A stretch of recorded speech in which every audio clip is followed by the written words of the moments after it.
হারলেন জুলাই আন্দোলনের অগ্রনায়ক সার্জিস আলম। ত্রয়োদশ জাতীয় সংসদ নির্বাচনে পঞ্চগড় এক আসনে হেরে গেছেন জুলাই আন্দোলনের অগ্রনায়ক এনসিপির উত্তরাঞ্চলের মুখ্য সংগঠক 11 দলীয় জোটের প্রার্থী সার্জিস আলম। 8,000 ভোটের ব্যবধানে জিতেছেন বিএনপির ব্যারিস্টার নওশাদ জমির। রিটার্নিং কর্মকর্তা ও জেলা প্রশাসক কাজী মোহাম্মদ সাইমুজ্জামান ঘোষিত বেসরকারি ফলাফল অনুযায়ী ব্যারিস্টার নওশাদ জমির ধানের শীষ প্রতীক নিয়ে পেয়েছেন 1,76,116 ভোট। তার নিকটতম প্রতিদ্বন্দ্বী 11 দলীয় জোটের সার্জিস আলম শাপলা কলি প্রতীক নিয়ে পেয়েছেন 1,68,049 ভোট।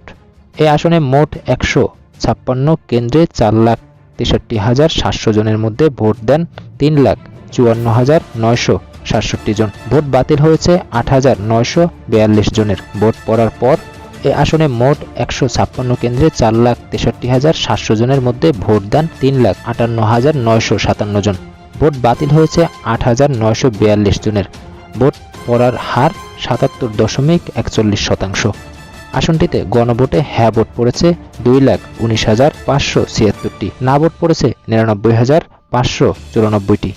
এদিকে বাংলাদেশ জামাতি ইসলামী নেতৃত্বাধীন 11 দলীয় নির্বাচনী ঐক্যের দল এনসিপি শুক্রবার বেলা 11টা পর্যন্ত পাওয়া বেসরকারি ফলাফল অনুযায়ী দলটির যে 6 প্রার্থী হয়েছেন তারা নাহিদ ইসলাম, আক্তার হোসেন, হাসনাত আবদুল্লাহ, আব্দুল হান্নান মাসুদ, আবদুল্লাহ আল আমিন ও আতিকুর রহমান মুজাহিদ। গতকাল বৃহস্পতিবার ত্রয়োদশ জাতীয় সংসদ নির্বাচন ও গণভোটের ভোট গ্রহণ সম্পন্ন হয়। আজ দুপুর 12টা নাগাদ পাওয়া তথ্যে বেসরকারি ফলাফলে বিএনপি ও তার মিত্ররা 182টি আসনে বেসরকারিভাবে জয়ী হয়েছেন। জামাত ও তার মিত্ররা জয়ী 69টিতে। এর মধ্যে এনসিপি জয়ী 6টি আসনে।